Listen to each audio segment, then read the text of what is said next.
Welcome po sa inyong lahat sa ating Thursday Delight webinar. So, ako po muna ulit yung host, Dan from NLC. So, kamusta po tayong lahat dyan? I hope uh, we're all okay and having a great day. So, hindi ko na po patatagayin pa and let me introduce po ang ating speaker for today. So, our speaker for today is from Metro North Chapter. He's a professional electrical engineer and a certified energy auditor. He has a vast project management experience. He was the interiors quantity surveyor at Davis Langdon and SEA Philippines Incorporated and AECOM Philippines Incorporated. He was also the electrical engineer 3 at DMCI. He was also the quantity surveyor manager at Makati Development Corporation. Now he is the general manager of Amber and Wool Engineering Solutions. And he's been an active member of IIE, and he has been in various national committee, and he was the chapter president for the year 2021 and 2022. So everyone, let's all welcome Engineer Mark Santiano, PE, CEA. Hello, sir. Good afternoon. Good afternoon, Sir Dan. Thank you for that warm introduction. Good day, everyone. Nasa Philippines, outside the Philippines. Thank you for your interest in our topic. Thank you rin, Northern Laguna, for having me. So, hopefully, makatulong pa ako lalo sa inyong Thursday Delight. So, am I audible? Maliwanag naman, no? Yes, sir. Ay, okay. So, pansinin nyo, guys, yung topic natin, can I share na, sir? Yes, sir. Okay. Go ahead po.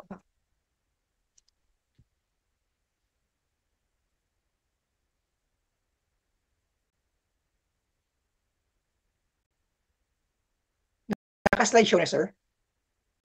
Yes, sir. Okay. So, kung mapapansin nyo, ang nilagyan natin yung practical, tapos may question na bakit natin ginagawa. Kasi usually, ang mindset natin is gawin natin kasi kailangan gawin. Pero tayo mga engineers, tayo mga mga engineering, naintindihan natin kung bakit may formula sa ganun. Pero paano natin kayo mahihikayat yung mga kausap natin na non-practitioner at paano nila ma-appreciate yung value ng ginagawa natin kung hindi natin kaya i-interpret na mas madali na maintindihan. So kaya ang approach natin is dapat practical. Hindi lang tayo nakakaintindi, hindi lang tayo nakakaalam ng formula. Ibig sabihin, alam nila yung value ng ginagawa. Tsaka syempre, yung service na makukuha nila sa atin. So, disclaimer, yung educational purposes only. So, kung kailangan nyo ng further information, pwede natin pag-usapan, please contact me. Tapos, general ideas muna tayo kasi sobrang dynamic ng electrical system analysis natin. So, yung isang situation baka hindi applicable doon sa combination ng loads nyo. Tapos, yung samples natin, focus muna sa low voltage and medium voltage. Kasi pag umabot tayo sa high voltage, magiging komplikado eh. Andun na yung mga relays, andun na yung ibang computation, at saka yung mas magiging broad masyado yung topics natin.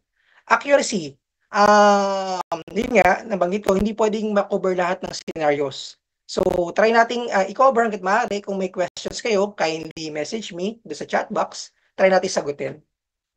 Reliability, syempre, generation to. So, ngayon, kung gusto nyo siyang gamitin talaga na reference, please contact me first. So, para mas maganda rin yung magiging delivery natin. I-update yan. So, make sure din na yung reference nyo, baka bago na yung requirement nyo. So, please make sure din pareho tayo na ginagamit na standards ng year or ng version. Tapos, yun nga, sa last part, kung kailangan nyo akong tanungin, pwede nyo naman usapin, free naman po yung discussion. So, pakita ko na lang contact details sa dulo na slide. Overview. So, generally, ano ba si electrical engineering? Ano ba yung usually na ginagawa natin? Tapos, naiintindihan ba tayo ng mga kausap natin? O tayo lang nagkakaintindihan? Yung plan kumpleto na kagad? Gagamitin na ba natin kagad yun for construction? Satisfied na ba tayo doon o may kailangan pa tayong gawin? So, yan. Tingnan nyo, around the world, nandiyan ang electrical engineering. May power lagi yan. Sa Dubai, sa Saudi, sa Abu Dhabi, sa Doha, Singapore, syempre Philippines meron din. So, halos lahat ng function na ginagawa ng modern people ngayon related sa kuryente. Kahit yung internet natin, related pa rin sa kuryente. Pag wala tayong kuryente, hindi gagalaw. So, meaning, dapat na-appreciate natin na involved tayo sa lahat sa paggalaw ng technology, sa paggalaw ng mundo. So, syempre, hindi naman pwedeng angkinin lang natin yung tayo lang naniniwala na importanteng ginagawa natin. Dapat, kaya rin natin ikwento sa iba, ma-appreciate nila na ito pala yung importansya, bakit natin ginagawa yung design analysis o yung pagdi-design natin. So, balik lang konti, ang ganda ng designs, pero in reality, may mga ganito na yung facility. Lalo sa Pilipinas, ang daming ganito. So, usually ito yung mga nagiging natin, design analysis. Imagine, no, ang gulo, di ba? Pero pumapasa sa mga permits. Okay? So, ano bang target audience natin? So, non-licensed. Bakit number 1 yung non-licensed electrical practitioner?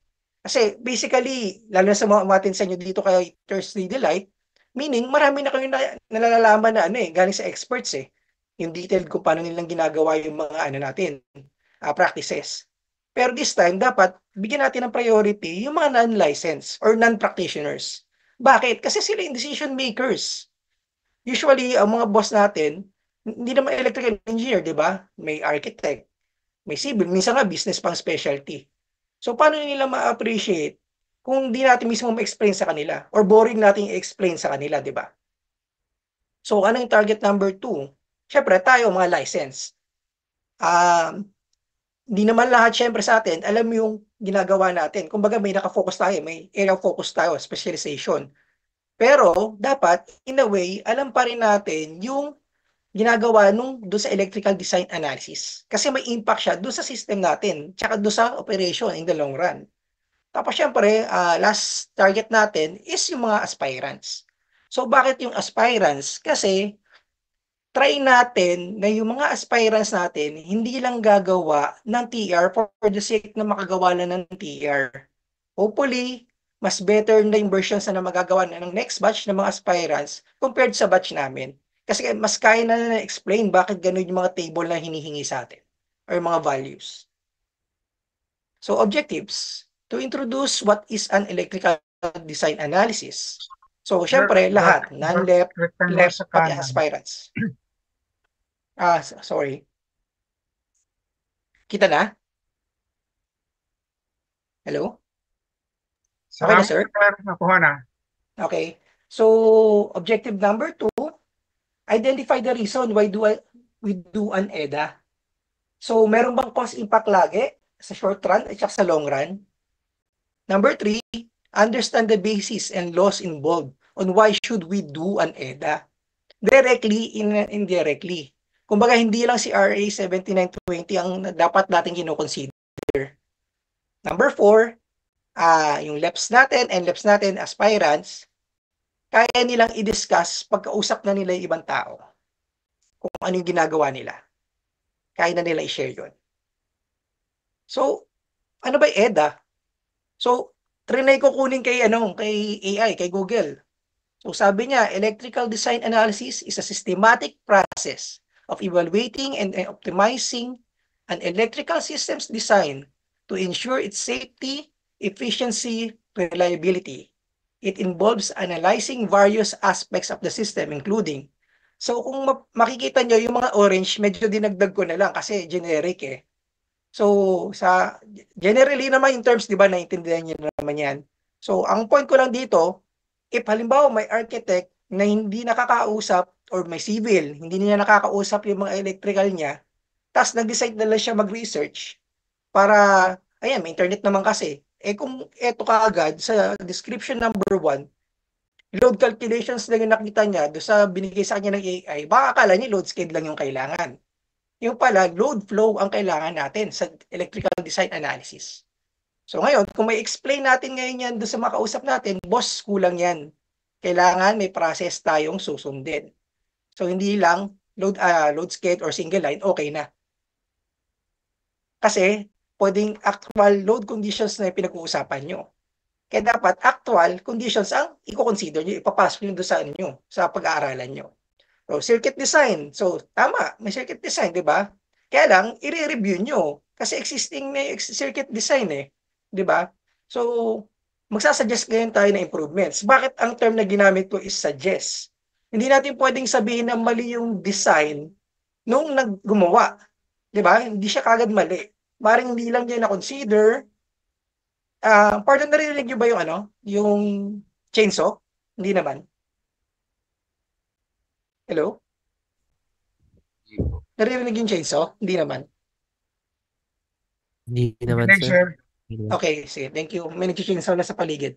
So, yun nga. So, ibig sabihin, hindi lang pwedeng yung design lang. So, usually kasi yung dati pa, lalo na kung hindi pa natin pinapa-implement si EDA, masaya na tayo na may single line, tsaka load scale, tsaka specs, di ba? So, ngayon pala dapat i-reviewin pa rin natin yun.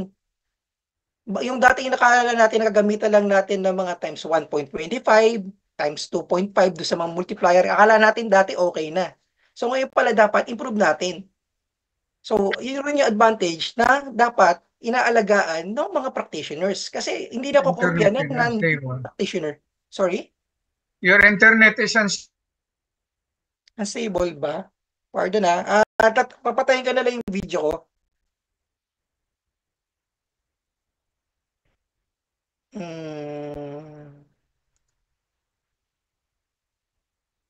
Hello, mic test?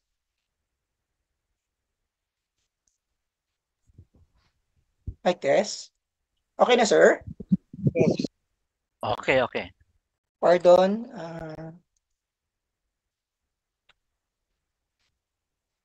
So, ayun. So, back to the topic. Kailangan, hindi lang yung available na plans ang nire-review natin. Kasi from the start, kung kaya na natin reviewin yung mga impacts na dapat kino-consider, may iwasan na natin yung gulat sa variation orders. May iwasan na rin natin yung gulat doon sa makukulangan ka ng budget. So, lalo na kung design and build yung mga ginagawa natin. So, sa simula pa lang, ma-anticipate na natin yung mga improvements. Diba? So, voltage drops.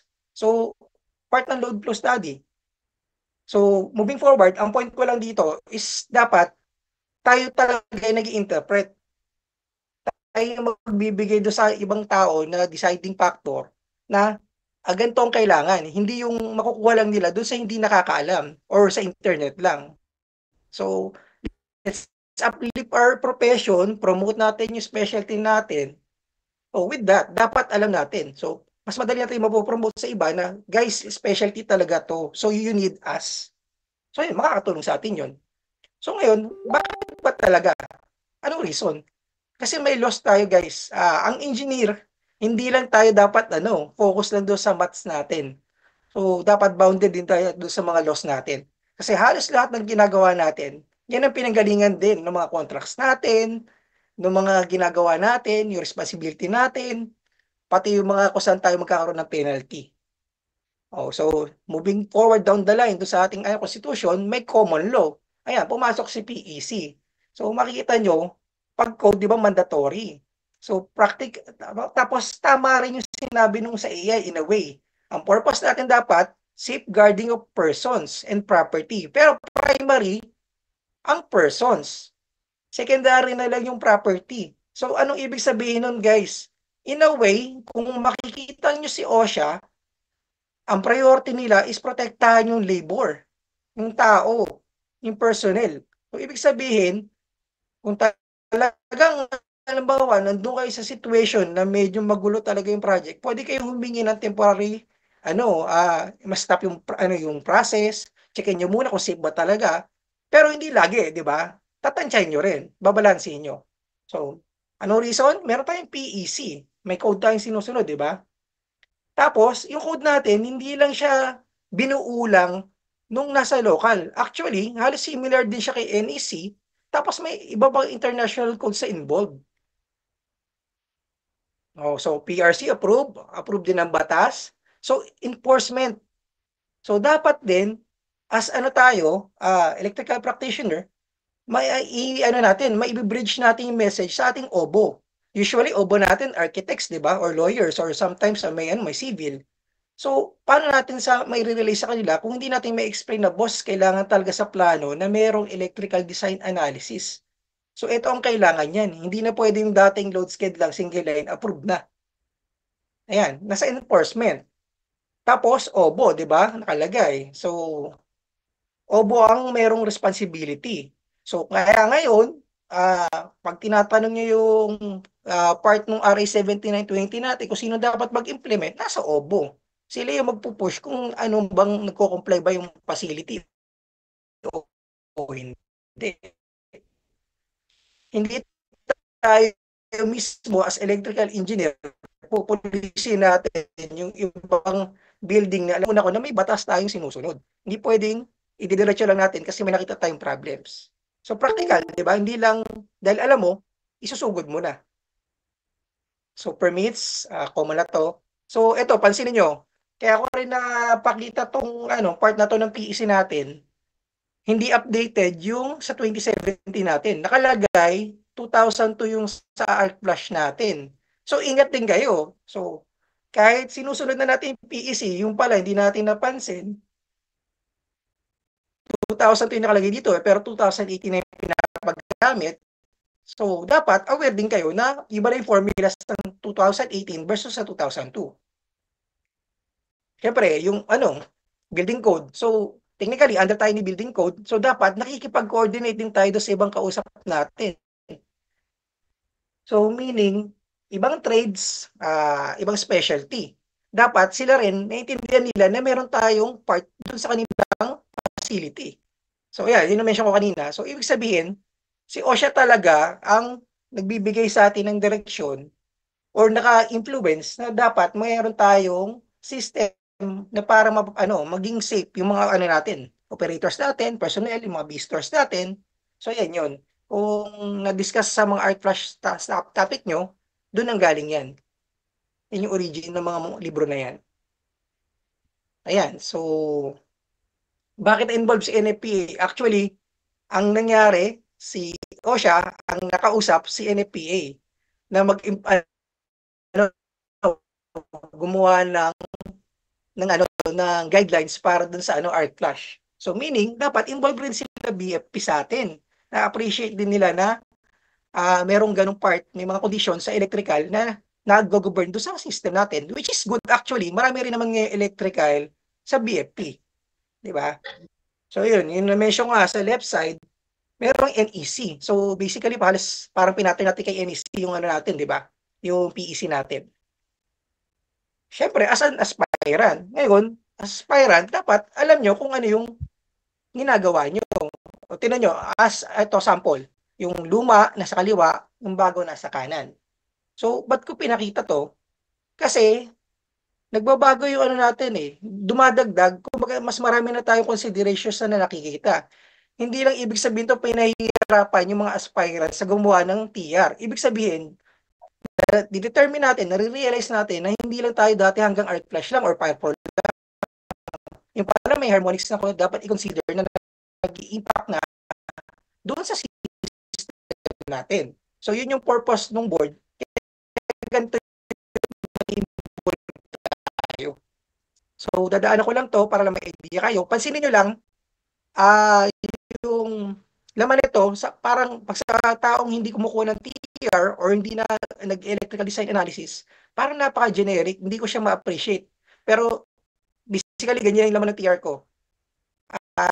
Ngayon, marirealize mo, pag nagpa-practice ka na, kulang.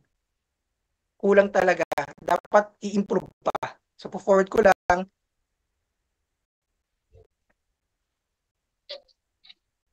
Ito, sample. Learning ko sa sarili ko, ngayon talaga nung pinapractice ko na yung design analysis. Pansinin niyo itong TCC curve. Naglagay ako ng coordination na hanggang ilang laman. 1, 2, 3, 4, 5. Pero in reality, yung coordination yan, mahirap na gawin. Pwede mo na i-zoning yan. So, pag sanay ka na, marirealize mo, kinumply mo lang yung TER, pero hindi mo na-appreciate na meron palang purpose na hindi dapat pagsiksikin lahat. So sana, maggagawa na tayo ngayon or anticipate na natin yung mga designs or analysis natin, dapat realistic na, practical na. Hindi mo isisiksik lahat. I-group nyo pag kayo nang gagawa ng analysis. I-zone nyo. Yan. Tapos, R-Clash. So, reliability, actually, ginagamit din natin yan. Doon sa mga nag-energy audit din, makakatulong din sa inyo yan. So, di ba, hindi lang dati parang statistics lang yung reliability. Hindi natin kinoconsider as engineering yun. Pero ginagamit pala natin.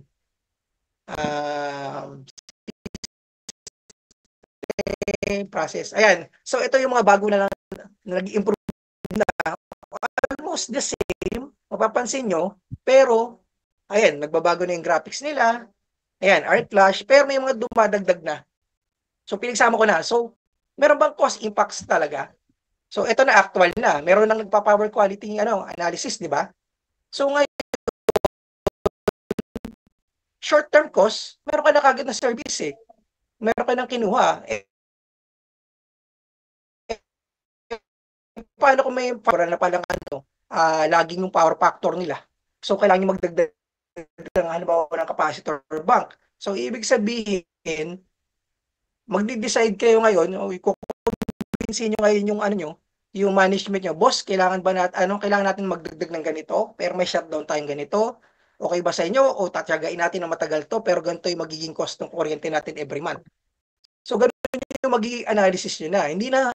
Hindi na yung sobrang boss, 1 MBA times 2 times 3. Hindi na natin ibibigay ng formula syempre yung mga non-technical.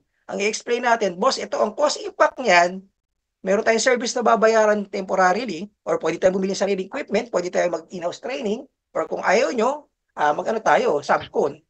Tapos, may possibility na may downtime din yan kung may findings na makikita. So, ganun na magiging natin, analysis as property manager, as project manager, yun ang sasabihin mo kasi naiintindihan mo kailangan yun. Para magka-budget naman ngayon, dapat paintindi mo mismo sa owner or doon sa mismo nagmamanage ng property mo, di ba? Ayan, so ngayon may PQA na, di ba? May pati harmonics, sinisilip na rin. So generic pa rin to. So supposed to be, ayan, lalagyan na natin sa ilalim. Ito, dapat i-improve pa natin. Lalagyan natin ng dahilan na hindi lang dahil sa pandemic. Sa baba, yung usage and attributes of the loads of Plaza C can influence the behavior of the transformer. So usually, ganito yung laman ng TER. Pero kung tayo ngayon, gagawin na natin siyang part ng business natin, sasabihin na natin na itong laman, dati merong antena ng ganitong load, tapos ngayon nawala yung load na yun. So ito ang impact niya. So wag lang natin sasabihin na nagka-pandemic, bumawas na. So i-explain natin, ang assumption natin, yung magbabasa niyan, hindi naiintindihan yung laman ng data. So dapat i-attract din natin sila na maintindihan nila yung reports para alam rin nila na kung ano yung kailangan gawin in the future. Magiging reference din nila. O yan. So may cost effect ba? Itong sample natin, meron pala 2.6 million. So, 'di ba? Kaya part na rin ngayon na requirement natin, usually pag pag gumagawa ng TR, pati bill of quantities gumagawa tayo. Anong appreciation ko diyan? Meaning, kung kaya mo na rin i-propose doon sa client mo, boss, itong impact natin, project natin, pag approve yung capacitor bank, ganito ang possible budget mo. At least, may value added service ka na may bibigay doon sa client mo. Natulungan mo na sila. The same time, ma-appreciate nila yun. Babalik sa inyo yun, pwede pa ma-recall to execute this project, di ba? Benefit analysis meron na sa mga bagong TER. So yun nga, ibabalansin nyo. So ibig sabihin, yung cost ba ng capacitor bank, okay akong i-gastosan yung 2.6 million versus magiging 90% ba power factor ko? Ano magiging impact sa akin doon? Gaganda ba yung monthly bill ko? O halos equal lang? O wag na lang? O magpapalit rin naman ako ng planta next year. O wag ko nang ituloy. Diba? So ganun na yung magiging approach natin as professionals. Kumbaga, na rin tayo, business na rin ang background natin. Management na rin. So, kaya na natin magbigay ng interpretation na, boss, ito impact niyan, ang cost niyan, ito, go ba tayo o hindi? Mas madaling intindihin ng mga decision makers. So, yan, sa feeder, power pump, so, okay, so, paki-check nyo lang to sa project management. So, basically, actually, halos ganito rin yung ano natin, electrical design analysis. Siyempre, ang equivalent ng conception initiation, data gathering ka, di ba? Sa design and planning, data gathering pa rin. Tapos, bago mo i-execute, siyempre, lahat ng permits, lahat ng requirements, lahat ng schedule, lahat ng personnel, i-ready mo kung mag-a-analyze ka. So, during din ng execution, siyempre, hindi rin pwedeng hayaan mo na yung tao mong nandun na magbubukas ng panel. Yung pala, hindi nila alam, mataas ang arc flash values ng panel na yon. Wala pala silang PPE dala. Tapos sa project closing, ganun din. So, dapat, kompleto data, in-study mo yung result, tapos, syempre, yung closing mo, maiintindihan ng magbabasa. So, technically, ganun dapat yung ginagawa natin, electrical design analysis. So, ito part ng TR, guys. So, kaya part ng TR is ganun nga. Tinitrain tayo na ganun na mag-deliver ng report natin. So, ayan. So, ito yung breakdown. So, kung basically, yung TR natin, ito rin yung electrical design analysis.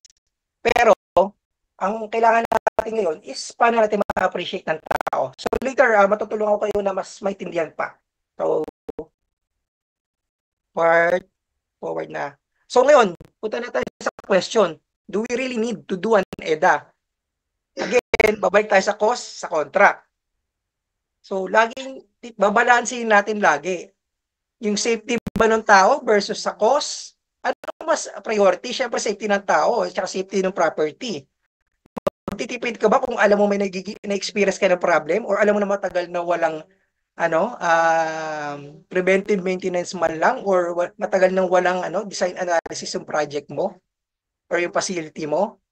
Contract natin, guys, lalo na diverse tayo. Meron tayong nasa employment, meron tayong nasa under facility, meron tayong contractor, may supplier tayo. So, ibig sabihin, pag andun ka sa facility, ang contract mo is ayusin yung sistema ng project mo. Hanggang maaari, minimal downtime.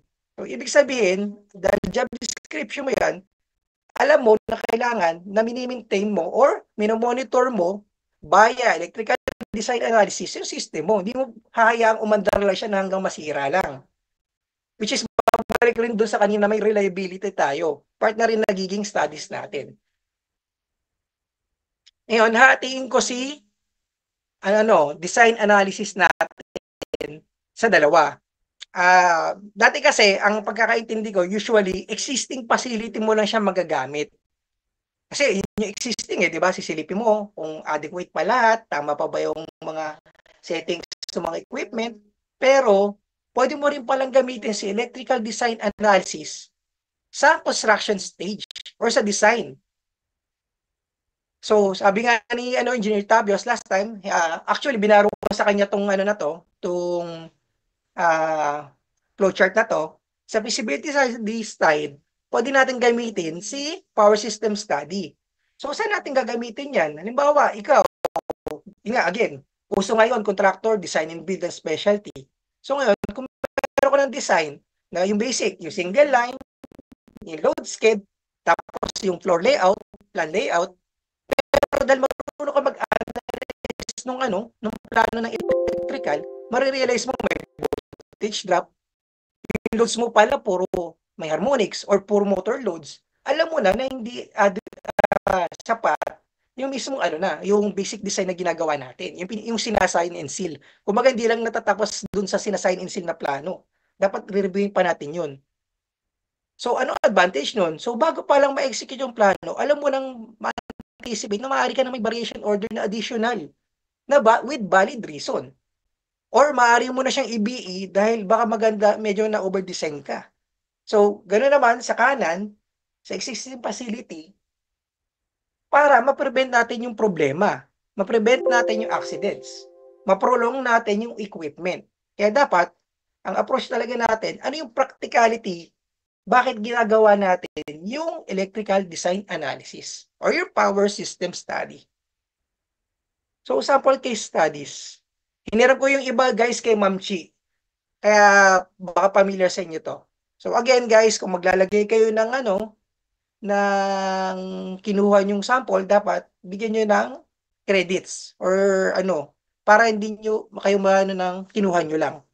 So, di ba, ito yung minention kanina. Sabi sa RA 7920, Article 4, Section 33, dapat merong nagmo-monitor or merong nag-govern na i-implement yung mga ganito.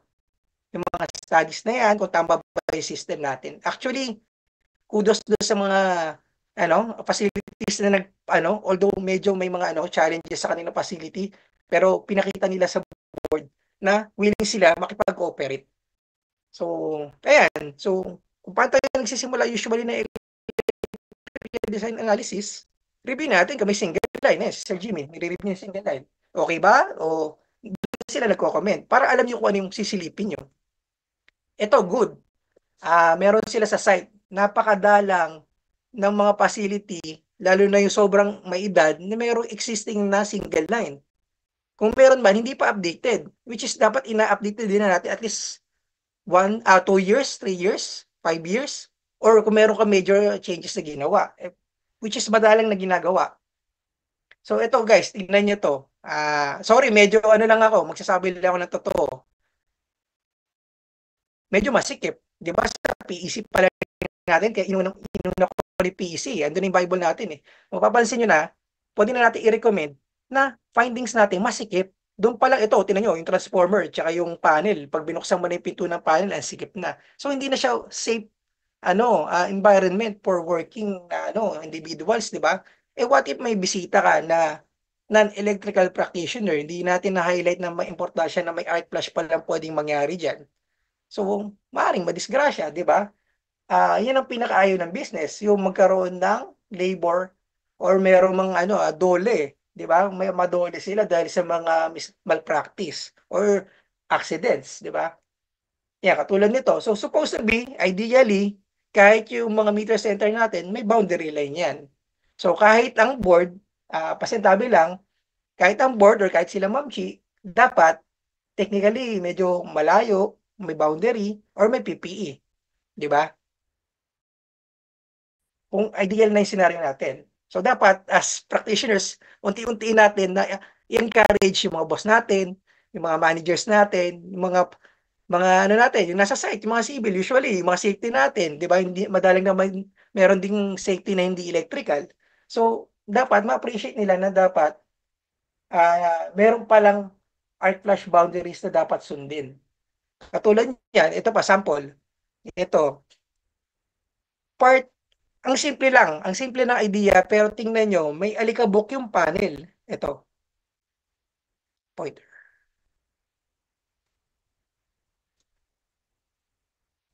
Ito, may alikabok yung panel. Yung alikabok na yan, actually guys, pwedeng mag-cause ng arc flash yan. So, kung alam natin na gano'n ang impact, dapat bago magpa-site visit, hanggat maaari, palinis natin yan. Yan. So, ito medyo good. Medyo may boundary line na sa baba. Pero hindi lahat ng facility o may ganyan. So, actually, kahit ganito, energize yung system, tapos medyo may lalapit, tapos mapansin nyo, may susi pa dun, no? So, madaling mabuksan. Ayun, may susi yata sa baba, oh. So, dapat authorized personnel lang bubukas niyan. So, dapat, kaya natin explain doon sa mga boss natin. Kung halimbawa, boss natin, property manager, meron siyang investor na dadating dahil boss nga, ididiretso niya lang. Explain natin na hindi pwedeng lumapit kahit sila pa yung nagbabayad dun sa project natin. Di ba? Na hindi sila ma-offend. So, yun. I-highlight natin na may mga impact talaga yan. Maaaring may accidents na mangyari. Ito, good. Coordination. So, ayan. Medyo focus na. So, ano ba yung load flow analysis? So, real and reactive power flow, voltage at each bus, voltage drip, voltage drop, busbar loadings, transformer loading, genset loading, battery loading, system power factor. So, sinisingit ko na po unti-unti si battery loading. Kasi guys, di ba, nauuso na si BESS, nauuso na si hybrid na solar. So, consider na rin natin yan sa facilities natin.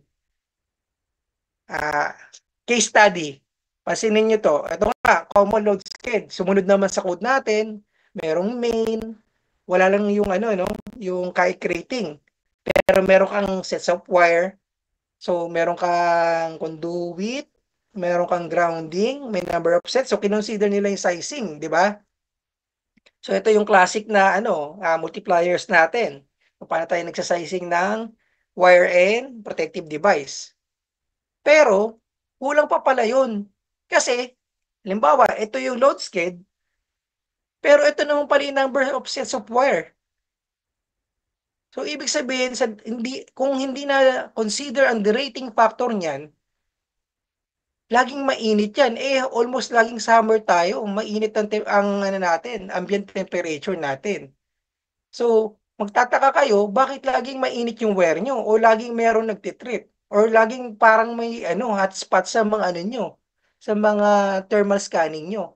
Yung pala, maaaring hindi na-consider na kailangan palang derating factor ng cables kasi ang siksikan Or baka simple lang, baka kailangan na ng improvement. Lagyan lang ng bet kung hindi naman readily accessible sa sa non-authorized personnel. 'Di ba? So, ayan, part na yun ng mga analysis natin, yung mga simpleng solutions na hangga't maaari walang major cost impact. Ayan, katulad nito, ang linis ng cable tray.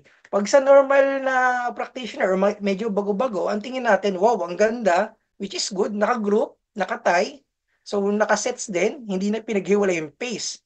Pero baka sa sobrang dami naman, na magpagkakadikit-dikit, hindi na na-consider yung mga temperature constants natin, yung mga multipliers natin, pati ambient temperature niya.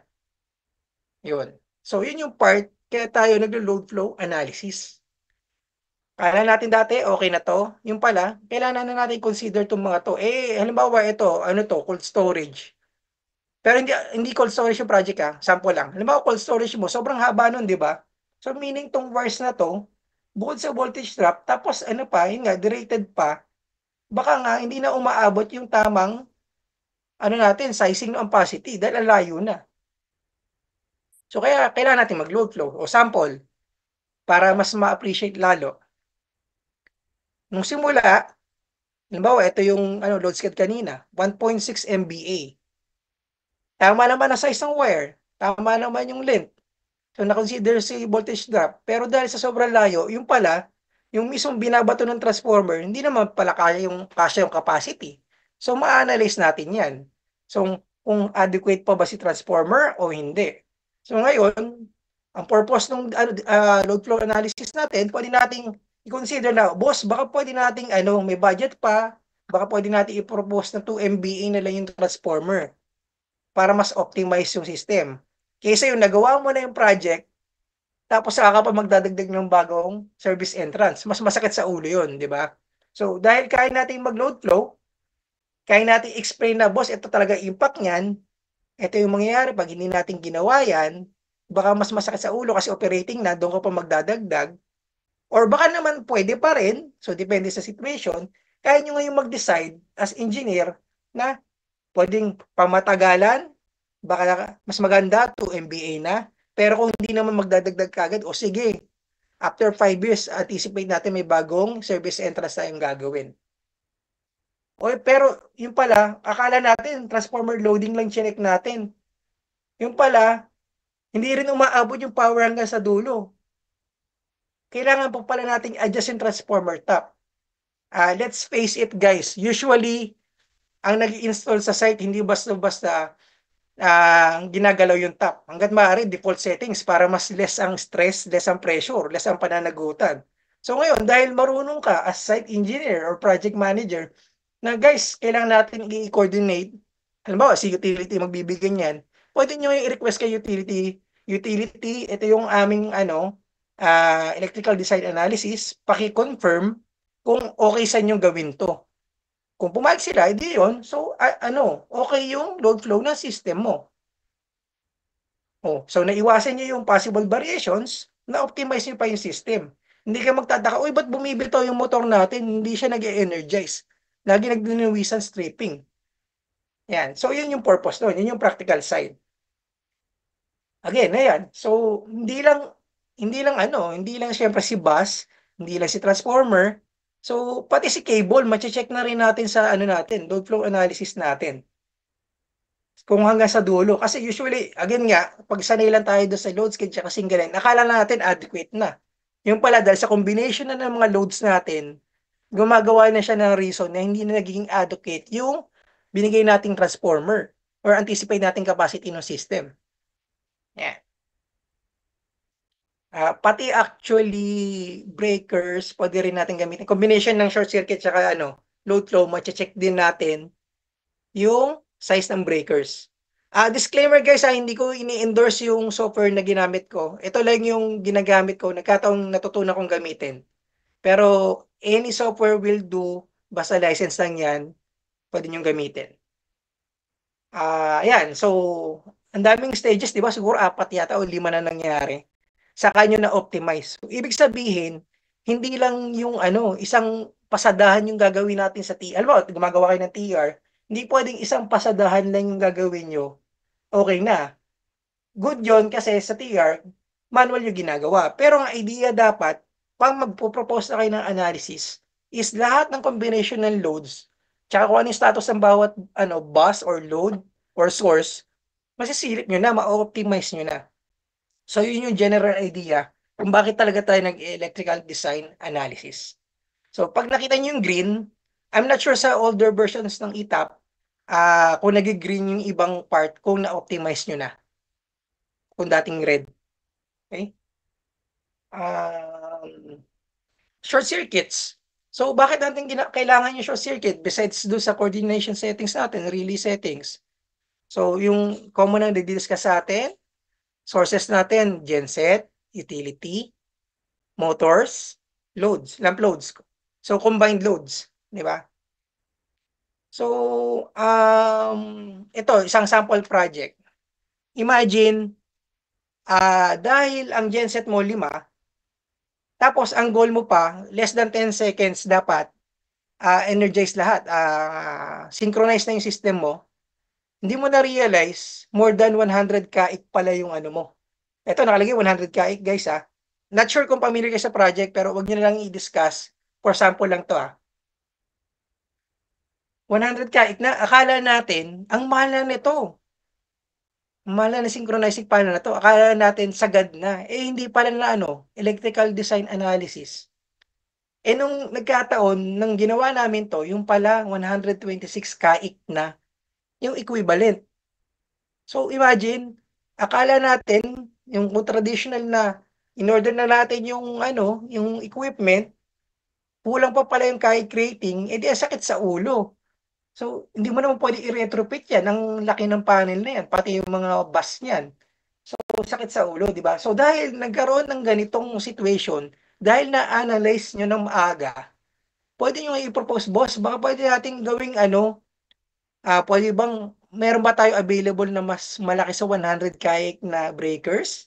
Pero mas mahal kasi hindi common, di ba? Or pwede ba natin paghiwalay na lang yung synchronizing panel tapos natin, i-groupings natin yung critical na kailangan within 10 seconds aandar na.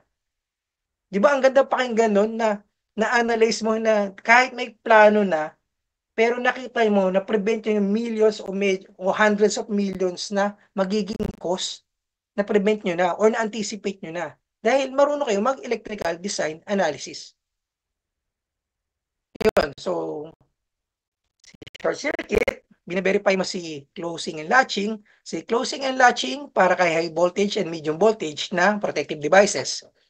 Tapos interrupting, usually, ito yung although meron si medium at saka si high voltage na protective device, usually kay low voltage yan. Ayun, so kaya ko na-mention, save equipment from large mechanical forces. Kung na-anticipate natin yung kaik rating, mapiprevent natin. Kasi actually, kaya kung nagbukas kayo ng panel or na mga motor control natin, yung maraming butas na yung nalagay sa panel. So ngayon, ay sa mga bus pala, sorry, sa bus, para hindi siya pumipitik. Literal na pumipitik siya talaga pag nagkakaroon ng short circuit, nagwo-warp talaga yan. So ngayon kung hindi tama yung mga bracing na nilagay natin, magtataka ka na lang mayroong nagkakalasan or laging may nagdi-disconnect, 'di ba? So thermal stress again, yun nga, kung hindi ready yung bus, yung cross-sectional area ng bus mo, hindi naka-ready sa mataas na short circuit, lusaw 'yan. So again, good thing marunong kayo mag-electrical design analysis. So, yung pang isang importante, magagamit nyo sa relay coordination settings, lalo na sa medium voltage and high voltage. Ito sample. So, uh, please remember kung ano yung itsura ng mga nando sa sample na TR namin. Ngayon, yung pala dapat, ang approach natin is pakikita na natin yung ganito. Hindi lang tayo nakapokus kay three-phase fault. Yung pala minsan, meron ding situation sa mas mataas line to ground fault. So akala natin yun na yung maximum na short circuit rating, yung pala hindi pa. Ibig sabihin, hindi lang siya one run talaga. Ira-run nyo pa rin yung same system using naman do sa single line to ground fault formulas. Tsaka combination ng mga impedances. So ang difference nun, usually sa TR, syempre, gagawin nyo, dahil ang dami nang combination ng isang run pa lang, itutulong nyo lang dire-diretso. Pero dahil kayo na mismo, as ginagamit nyo na to, as nyo na to, work or business nyo na, dapat checkin nyo na lahat ng angles. Lalo na kung may mga loads ka na mas maliit yung zero sequence impedance nila kaysa do sa sa positive negative. Minsan mataas yung single line to ground fault nun. So ito yung sample, yung bus 4. So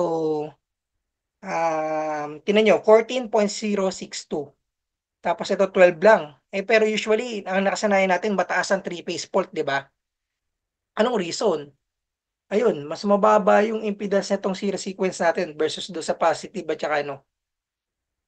tsaka negative. So yun, guys, clue na yun. So, pag halimbawa, nag-present kayo ng TR nyo, kaya nyo na i-justify, sir, ito yung usual ang reason yan, kaya nagkakaroon ng single line to ground na mas mataas doon sa three-phase fault. In a way, kaya nyo na siyang i-justify na alam nyo na yun yung reason or one of the reason, possible reasons, di ba? Kasi, alam nyo na yung singit-singit kung ano yung nangyayari talaga. Hindi nyo lang kinumply kung ano yung nakikita nyong common na TR. Ayan. So, naalala nyo kanina, merong mga mechanical forces, merong mga thermal stress. So, imagine, itong MCC na to, or kung ano man yung panel na to, imagine ninyo, tatry nyo lang i-retrofit kasi nga na-order nyo na, nagtitipid kayo eh. So, sabi hindi, retrofit na lang natin. Dahil ni-retrofit nyo, hindi nyo pala na-realize yung gap ng mga bus sa loob ng ng panel, nagdikitan. So mas maliit ngayon ng path, kaya mas malaking posibilidad na magkaroon ng short circuit at saka arc flash. Pero kung na-prevent nyo na kagad yung from the start, dahil alam nyo na nga mag-analyze in advance, hindi nyo na pagdadaanan yung ganitong problema, di ba? Ayan, so ito yung example, ito yung shop drawing example. So, faults. So, daanan ko lang sandali. So, meron yung three-phase fault. Tapos yung single line to ground. So, ito yung minimension ko kanina. Yung zero sequence reactance is less than positive sequence. So, kaya kanina, tumaas yung yung single line to ground compared sa three-phase fault. So, ngayon, usually, by data, 85% of faults are caused by single line to ground. Kasi madalang naman yung makakaiwang ka na or may babaksak na metallic or conductor na sabay sa tatlong paa, di ba? So usually isang side lang ang nagiging cause. Lalo na kung malapit ka sa source sa may utility. Ayan. Tapos, usually, kung hindi naman mas maliit na series sequence reactance mo, yung value ng single line to ground natin is less than 100% or almost 87% lang nung three-phase fault. Kaya talagang ang basic na idea natin is three-phase fault lagi ang mataas ang values in terms of short circuit. So cycles, ako honestly, nung nagsisimula ako, hindi ko na-appreciate si cycles. Yung pala, same lang pala si subtransient, same lang si 1/2 cycle. Same lang si transient, at saka si 1.5 to 4 cycle. Tapos, same lang si steady state, at saka si 30 cycle. So, anong gamit nila? Pag, ang kinukuha nyo short circuit, ay ginagamit niya yung half cycle. So, anong purpose niya? Para makuha niyo yung closing and latching na medium voltage at saka high voltage. Sorry, HB to hindi LV. Tapos, tama, HB. Tapos yung LB, wala lang, hindi ko lang nilagay yung slash. Yung low voltage breakers, yung interactive capacity. Yung direct na mismo, yung capability niya na. Tapos, yun nga, mga panels, sa switchgear, yan, yung mga busbar bracing, yung thermal stress, ma-anticipate na natin. Sa relays, instantaneous settings. Yan ang gamit ng subtransient. Tapos, pag transient, yung interrupting, tsaka yung protective device para sa high voltage. Tapos, sa steady state, normal operating condition na, para sa overcurrent settings ng relay. So, bakit ko siya hina-highlight dito?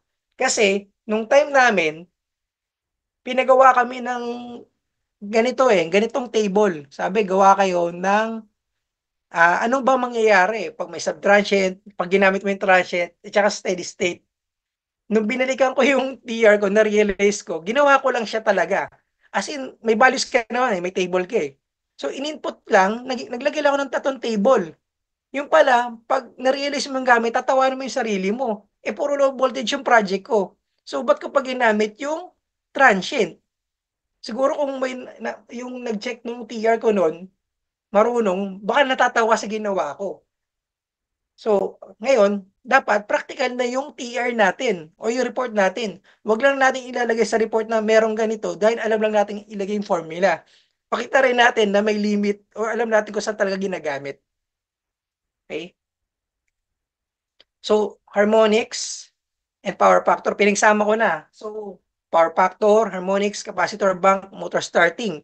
So swerte tayo ngayon, wala pa do sa mga TR yung motor starting. Pero that is a good practice to learn and to execute and to practice. Kasi dito, ang laking impact nito sa system natin, yung motor starting natin.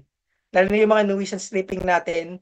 Kasi lalo na ngayon, pag kayo yung halimbawa, nag-electrical design analysis, di nyo naman pwede sabihin, boss, ito limit ko, wala akong motor starting analysis. Ang kailangan nga nila yung buong system. Kung puro motor yung load nila, tapos high torque lahat, hindi pa gumagamit ng mga inverters, so kailangan may analysis ka rin sa motor starting. Sample, kung papansin nyo, baksak na sa load flow, di ba? Kasi 2,000 HP, tapos medium voltage. So ngayon, kung mapapansin nyo, halimbawa, ito yung default design mo. Sinunod mo lang, in-implement mo lang, in-install nyo lang. Yung pala, pwede mo siyang solusyonan in advance. Pwede ka na maglagay na pwede mong gawing isang solution per solution. Yung top ng transformer mo, pwede mo palang galawin para ma-meet mo yung optimal load flow. Or,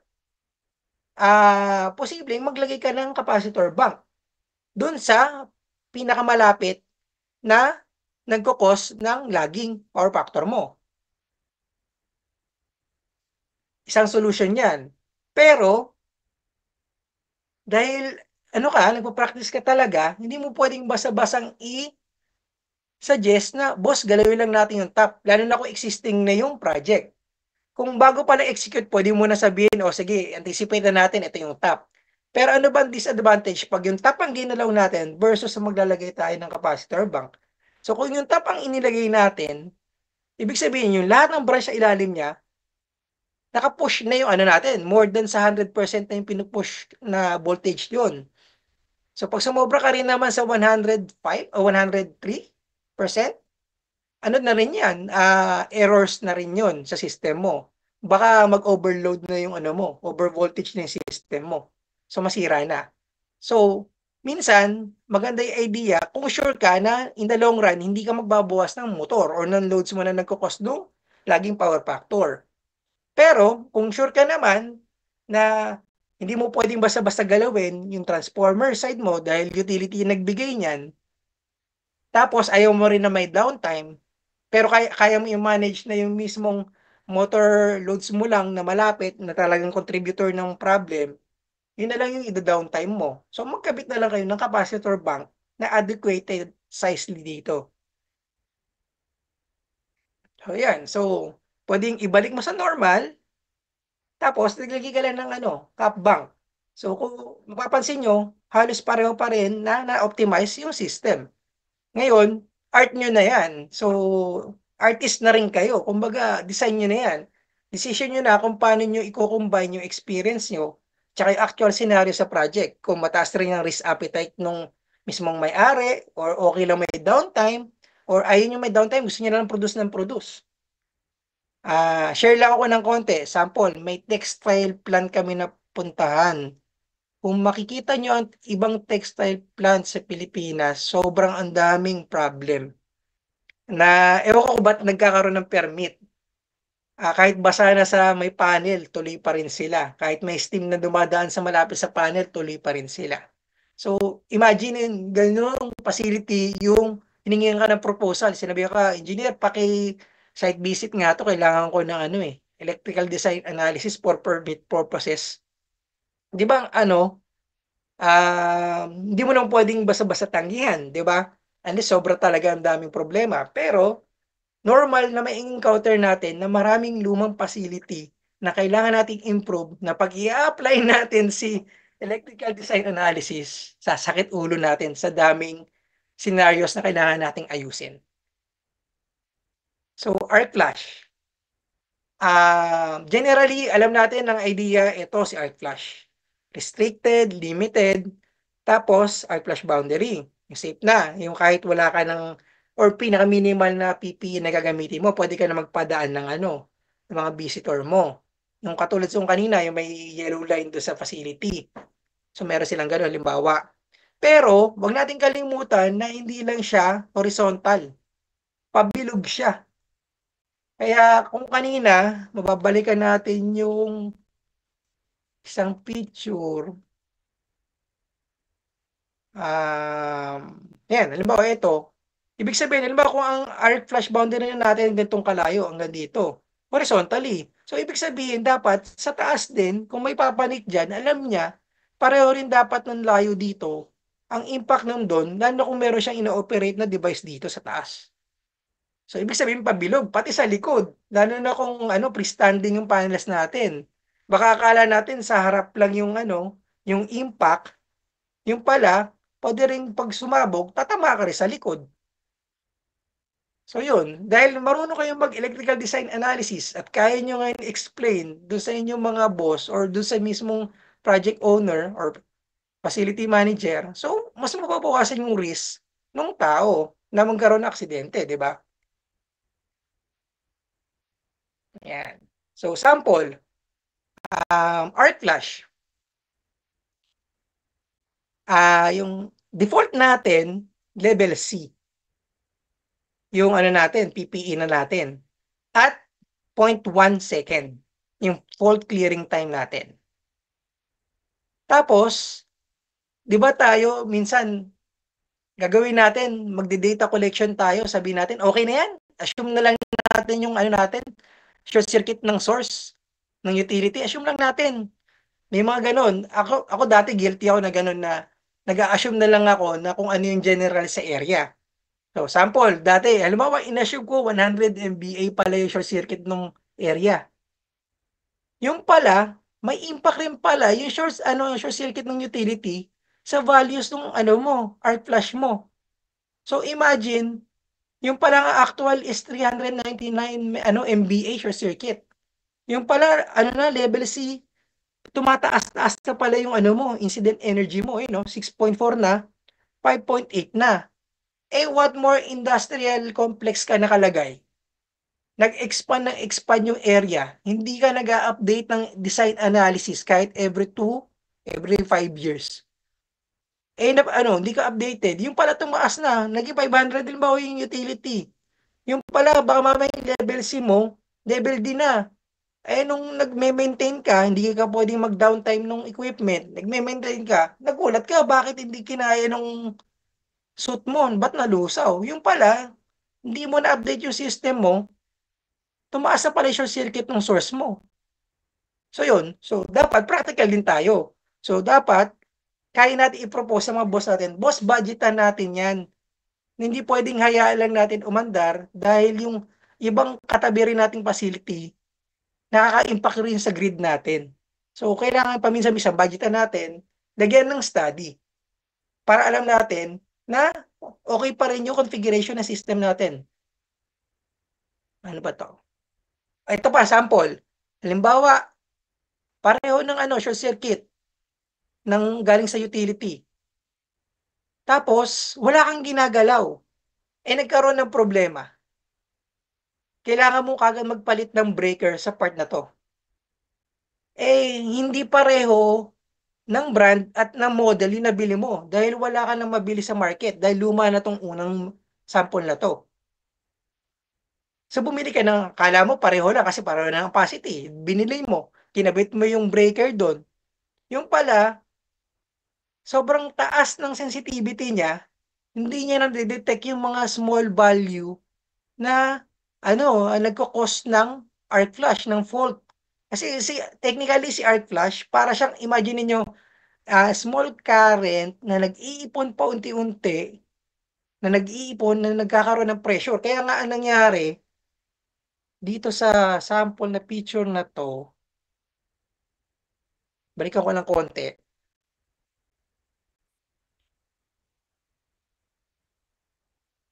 Sa pinakataas, sorry. Nakataas yan. Yan. Ito, di niya napansin, yung alikabok na yan, unti-unti na pala gumagawa ng charge. Ngayon, siguro akala nung humawak na to, low voltage lang yan. Sige, okay lang yan. Buksan ko. Nasunog yung kamay niya. Actually, kinuha ko to sa Facebook eh. Itong picture na to. May nag-post siya. Nung hinawakan niya, sunog yung kamay niya. Hindi niya akalain nag-arc flash. Kasi kala mo, low voltage lang eh. Yung pala, nag-iipon na ng charge yung system mo. Usually, pag mga low voltage breaker natin, itong mga to, wala naman siyang settings na sensitive sa sa arc flash eh. Ang goal niya lang is hanggat maaari, mataas ang kike rating niya, sustain niya yung system. Di ba? Kaso, medyo ibang direksyon ni arc flash. The more na tumatagal na hindi nagre-react yung ating breaker or protective device, the more na nagcha-charge yung energy niya. The more na lumalakas siya. Yun. So, balik na ako doon sa slide kanina.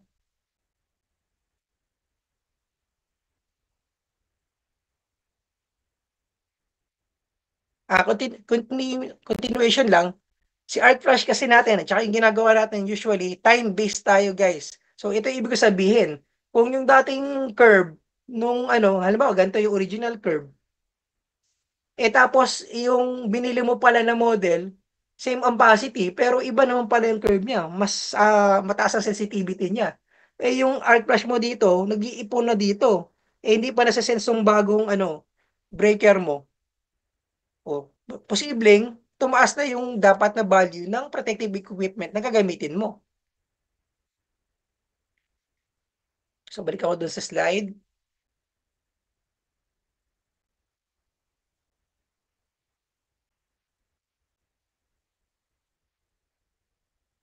Yan. So, nung tumaas yung yung fault clearing time, ibig sabihin, dalawang interpretation yung inherent na capability ng device mo to clear the fault or yung settings na ginawa nyo.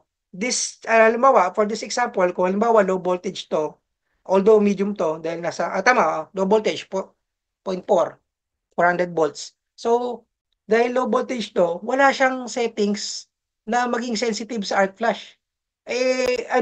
Dahil nga bagong yung breaker mo, mas tumaas pa pala yung fault clearing niya kasi ang goal nga mas mataas sa kike rating. Kung dati ito is 18, 25 na pala nilagay mo dito na kaya rating ng breaker mo. Akala mo safe ka. Yung pala, dahil may arc flash, the more na tumatagal mag-clear yung breaker mo, mas tumaas yung incident energy. Ayan 12 versus 6.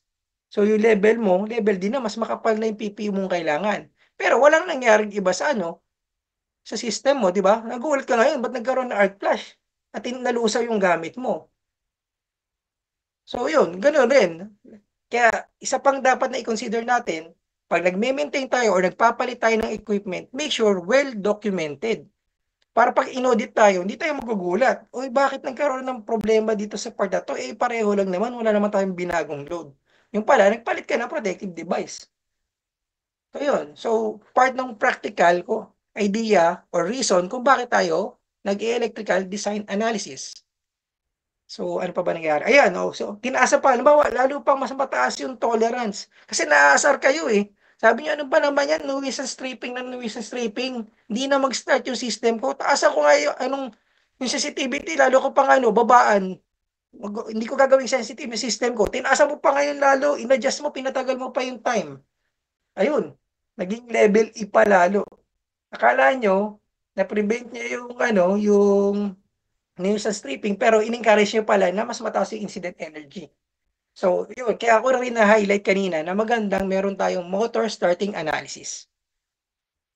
Yun. So, talagang babalansin talaga natin to, yung ginagawa natin. Kaya hindi pwede talagang single line at load scale lang yung gagamitin natin. Yan. So, purpose and importance of a practical, nawala yung letter P, electrical design analysis. So, guys, imagine, yung building or facility, equate natin sa isang tao. Usually, pag mukha sa labas, kay architect. Pag structure, skeleton, kay civil, kay struct. Pero yun naman sa loob, yan, MEPS yan. Which is hindi ganong na-highlight kasi hindi na-appreciate ng mga leads natin. So kaya ang goal natin, maintindihan nila, guys, bigyan nyo kami ng mas maluwag na electrical room at saka passageway ng mga conduit, ng mga cable tray namin. Para pag nag-maintain, madaling ayusin, madaling makita. Kasi pag nagkasunog ba at nagka-problema, anong usual cause? Hindi naman masusunog ang civil mo, yung concrete mo, kung walang source of fire. Maaring ignited or pwedeng electrical. Ngayon, tayo ang sisisihin pag may problema. Hindi naman sasabihin na nasunog yung building mo dahil nasunog mag-isa yung concrete mo, di ba? So, bigyan na lang tayo ng importansya kasi tayo rin yung maaaring maging cause ng pag-break ng buong facility mo, ng buong project mo. So, bigyan nilang halaga. Kumbaga sa tao, huwag nyo sikipan yung lalagyan ng puso ko kasi andyan yung powerhouse natin eh. Kung sisikipan nyo yan, paano lalaki yung puso? Paano tayo mag-i-expand? So, paano natin ma-opera na maayos yan kung siksikan lagi? Baka yun pa yung maging cost ng sunog natin kasi sobrang sikip, nagiinit na pala, nagpatong-patong na pala yung wires natin, hindi na na-consider yung, yung ambient temperature natin, hindi na na-consider yung, derating factors, kaya nagiinit pala yung system natin. So, di ba, yung medyo unfair lagi sasabihin ng cause of fire, faulty electrical wiring or system. So, ngayon, kung matutulungan natin na sabihan yung mga decision makers, tulungan nyo rin kami na bawasan yung chance na maging faulty yung system. Na maayos yung maintenance route, maayos yung ventilation. Di ba kanina, doon sa mga sample, ang baba ng ventilation. So, maaaring maging cause pa rin ng natin problem yun. Dahil mababa rin yung ceiling, mahihirapan ka mag-operate. So, kailangan mo pa tuloy maglagay ng PPE na adequate dun sa situation. Unless, naka-shutdown yung system mo. Pero what if yung system mo naman is laging online lagi? Di ba? So, ngayon, para tayo as electrical, pwede natin explain sa non-electrical na para tayong doktor ng kuryente.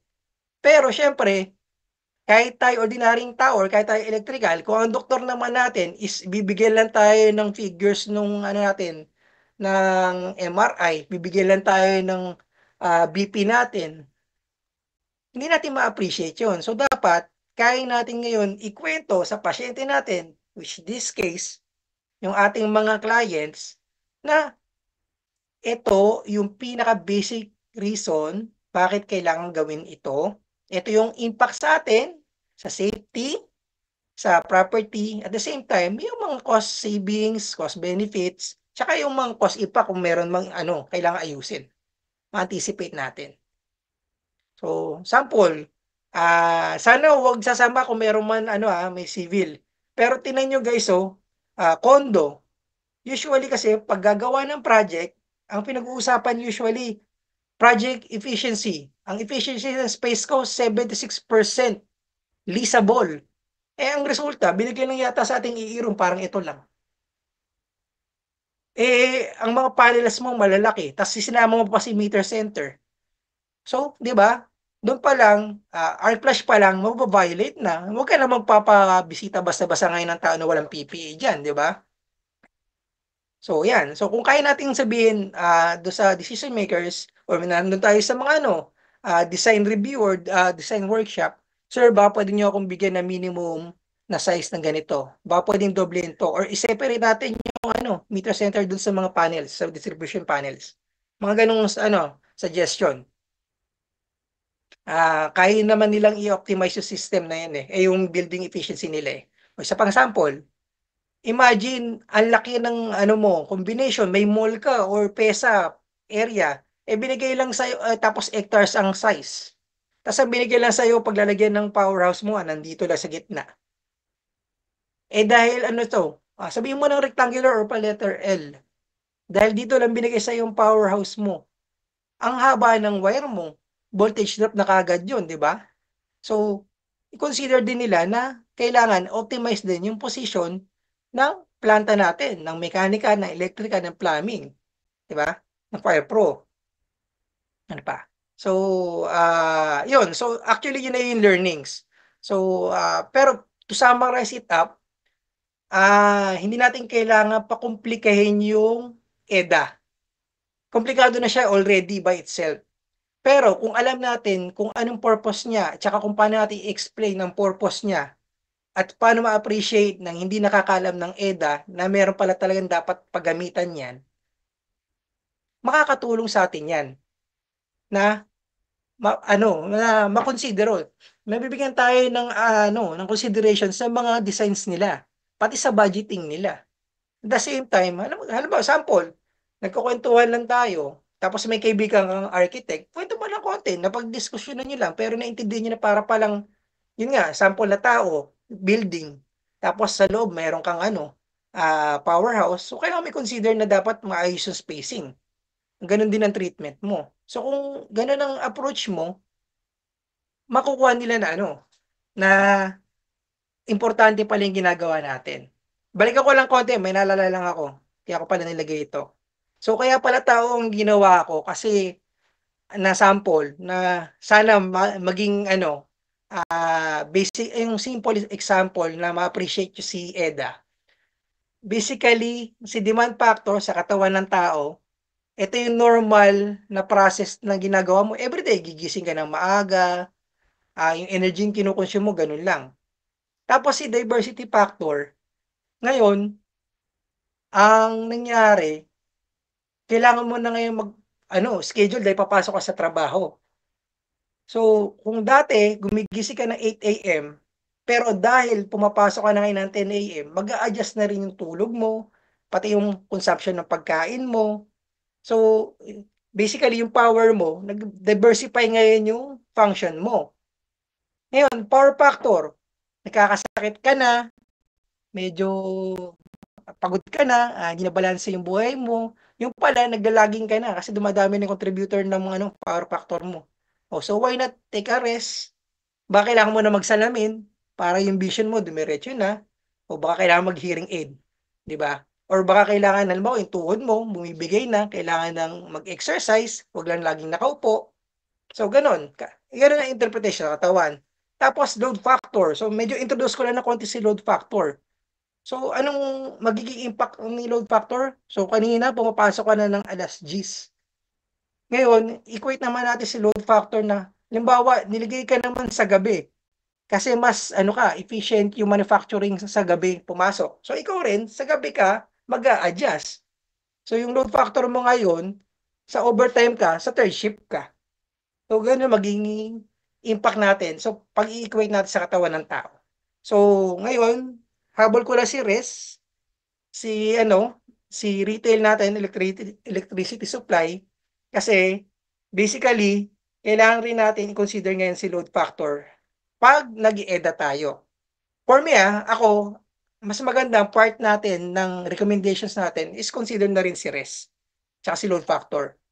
Para in a way, pag nagre-recommend tayo sa clients natin, pwede natin sabihin na pwede nilang i-align sa tamang combination ng oras yung kanilang property, facility, baka mas makatipid sila sa consumption ng kuryente. Yon.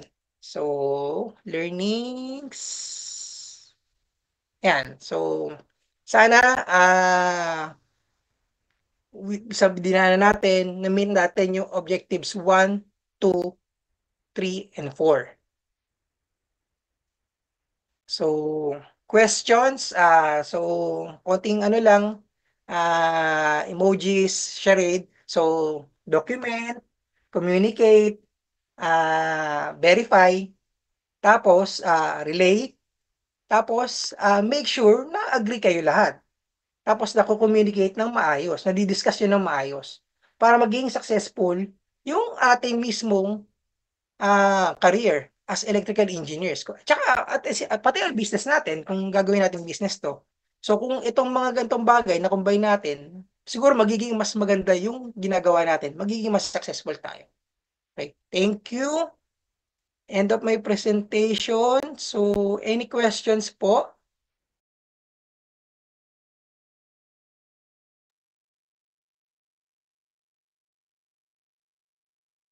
Thank you so much, sir. Tingnan ko po, sir, kung may mga question tayo sa chat box.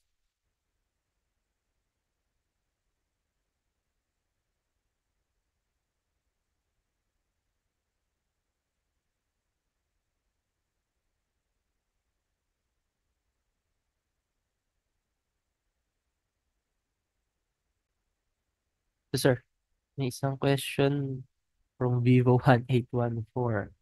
Ask ko lang po, ano po kadalasan rason bakit umaakyat, bumababa voltage? Bago naman ang power transformer, dumaan naman ng testing sa DU, 40 meters distance ang pump motor at control panel sa distribution utility. Ayun, sir. So, na-mention ko kanina, mas maganda i-motor starting study niyo yun. So, maaaring, kasi yun, sinabi mo na kagad pump eh. Baka mamaya, kasi may general idea. Baka yung transformer mo kasi, yung 30% nun, more than 30% nung capacity na ng transformer mo is yung capacity na ng motor mo. Kaya hindi niya na kinakaya mag-energize. So, baka yun yung possible situation. Kaya yun, kailangan natin i-EDA. Motor starting analysis tayo. Isang possible solution natin dun yun.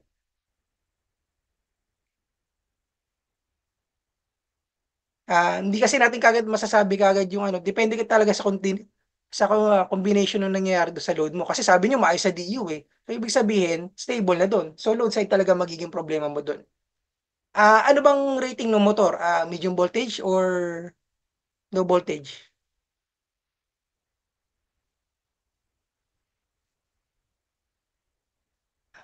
Sagot kaya. Ito, sir, ha? Sige, Sir Dan, kung hindi mo pa marereplyan, Opo. next question. Next question, sir. Nakita ko kanina. From Engineer Kuro. Is it ideal sa LVSG na yung kaik rating ng main ay parehas sa kaik rating ng branches o pwedeng bumaba?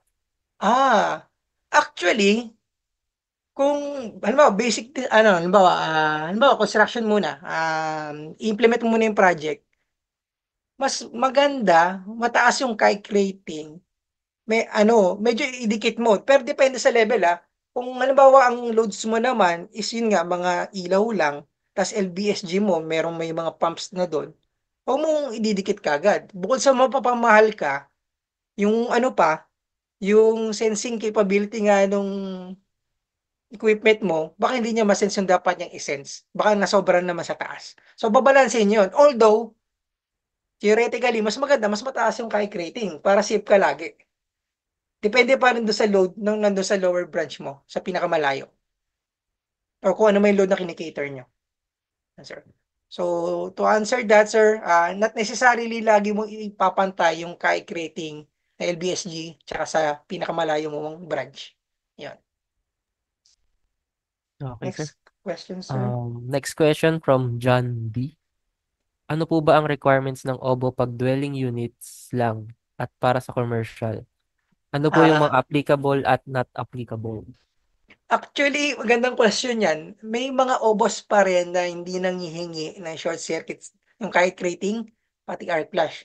Pero sa pag-dwelling talaga na ordinaryong bahay, tapos maliit ang capacity, pwede nang wala.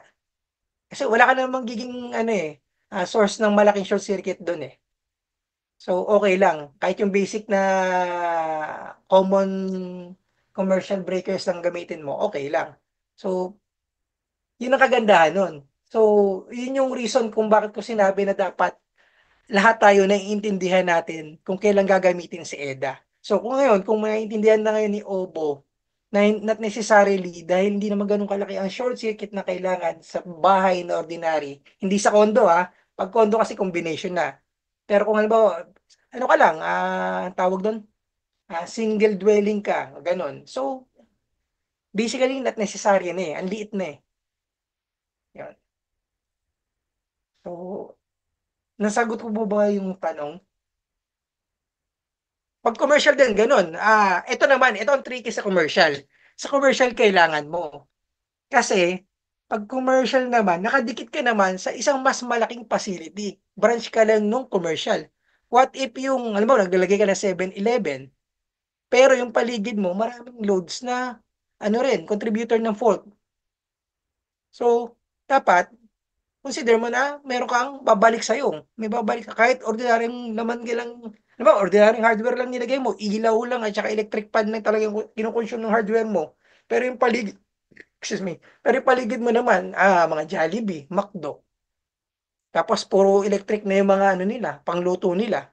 So, babalik sa'yo yun. Tapos may mga churner nila, yung mga ice maker nila, yung ice cream, yung mga cold storage nila. So, contributor na ng fault yun eh. Maapektuhan ka kasi isang linya lang kayo. Basically, isang system kayo. So, yun yung pinagkaiba nun. So, checkin nyo lang kung anong type ng commercial yung project nyo. Yan.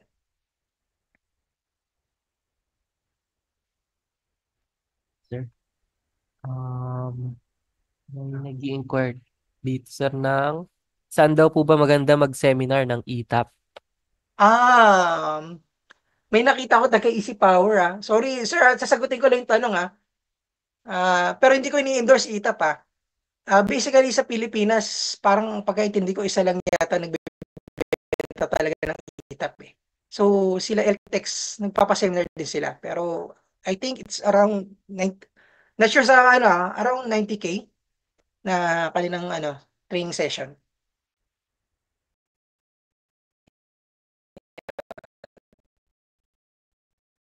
Sir, next question from Prado Carvin.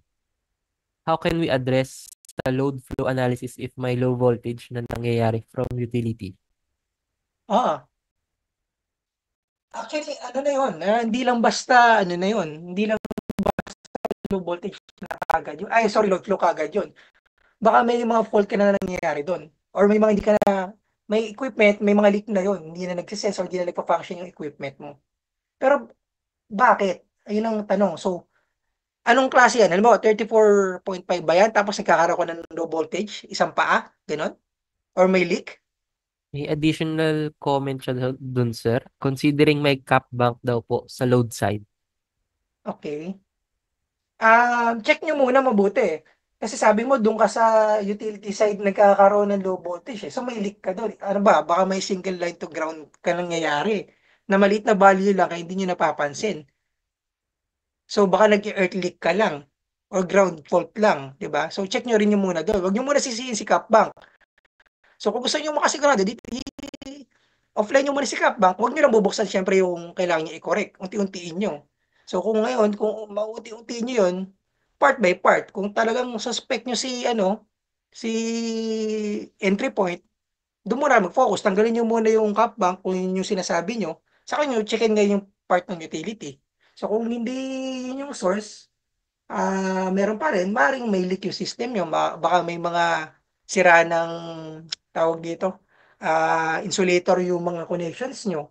Baka deteriorated na, sobrang luma na, doon na nagli-leak. So kaya nagkakaroon ka ng mga low voltage na na reading. Yun. Or baka yung mga mo, yung CT mo, biyak na rin, 'di ba? Or hindi na properly size yung CT mo, kaya may nagli-leak na sa kanya. Ayun. Possible na ganun, depende sa combination pa rin. Kaya part pa rin ng EDA is titingnan natin kung ano yung combination ng system nyo. Yan. Kaya sa disclaimer natin, kung talaga, wag nyo kagad kukunin directly kung ano yung nandito. Pag-usapan natin. Okay. Okay. Next question, sir. Wala. From Dexter Ballesteros. Sir, question po. When do we use the 4-pole circuit breaker in the 3-phase system? Three-phase, tapos usually kasi kung magpo-purple ka, kung may neutral ka, para magamit mo. Pero, ba't, ba't nyo gagamitin yung purple? Unless, may in-anticipate ka na i-hook ka na maglulop ka doon. Pero, bakit? Ba't nangyari ba sa project? Or wala lang na i-supply, kaya purple lang yung binigay? You can unmute, Sir Dexter, to clarify po. Yes, sir. Hi, sir. Good afternoon. Yes, sir. Good afternoon. Ano Yes, sir. nangyari, sir? Bakit? Three-phase system with neutral po, sir. So when do we use Okay. the purple po? Is it Pa- required to sub panel or in the main breaker lang po, sir? Um, Technically, pwede ka magkaroon ng three-phase na line neutral system na kahit di mo gamitin si purple. So, okay lang. Pero hanggat maaari, kung may budget naman kayo, lalo na tapos ma-harmonics yung system nyo, mas magandang may purple ka. Kasi yung sumasalo na stress, alam mo, data center ka, puro ka computer. So, usually, ang nangyayari, times 2 ng line current ang dumadaan sa neutral mo. So, kung talagang gano'n ka-sensitive ang system nyo, mas maganda mag-purple system ka. Ayan. Nasagot ko ba sir yung tanong, sir? Pero, pero kung ilaw Apo, ka sir. lang Thank or you po. aircon ka lang, kahit triple ka lang, tapos neutral. Yan. Yan. Thank you, sir. Okay, sir. Thank you, sir.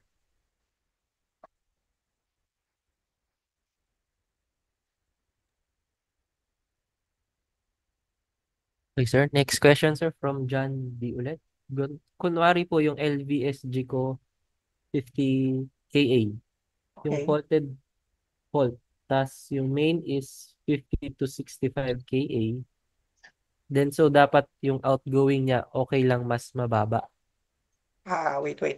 Kunwari po, ang LBSG ko 50 kA. Yung fault. Tapos yung main is 50. So, dapat yung outgoing niya ba? Okay. Try ko sa interpret na sa pagkakaintindi ko Ang LBS niyo mo, halimbawa 50 kaik yung kanyang capability. Tapos, nagkaroon ka, hindi, ang LBSG mo, 65 kaik, tapos nagkaroon ka ng fault na 50 kaik. Tama ba, sir? Medyo nalito lang ang konti, sir. Sir, baka pwede ka mag-mic on,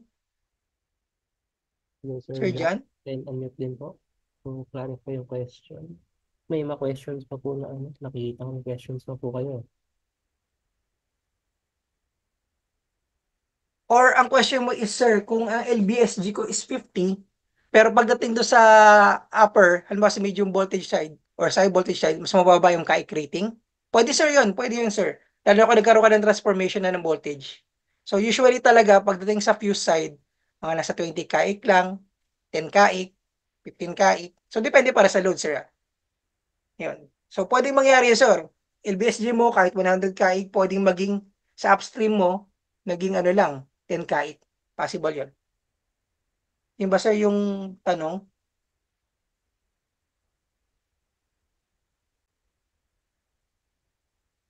So, sana sir, nasagot ko yung tanong nyo. Sir Dan, ano pa Okay. yung ano natin? Sige sir, may questions pa po dito. Anong oras po bala kayo sir? Baka hindi naman po kayo nagmamadali or ano? Okay lang sir, okay lang sir. Sige Go sir. lang. So next question sir from Nino Evangelio. Question po sir, sa transformer po, ano po mas magandang design? Automatic tap changer or yung Ah, steady? Ayun, buti nabanggit mo yan sir. Actually, doon sa sample natin kanina sa load flow, yung pa, so kung medyo may pera kayo, at medyo may budget yung project yung maganda may auto tap changer ka. So, ibig sabihin, mas madali kang mag-change ng tap, hindi mo na kailangan basta-basta magdagdag pa ng capacitor bank. So, good kung may budget ka, pero mahal ang auto tap changer compared sa normal transformer. Millions sa pinag-uusapan natin per kVA, plus yung tap changer pa. Tapos, wag rin natin i-abuse yung tap changer kasi kada palit rin natin yan, may mechanical stress naman sa system. Hindi siya parang electric pan na gagawin mo lang na 1, 2, 3.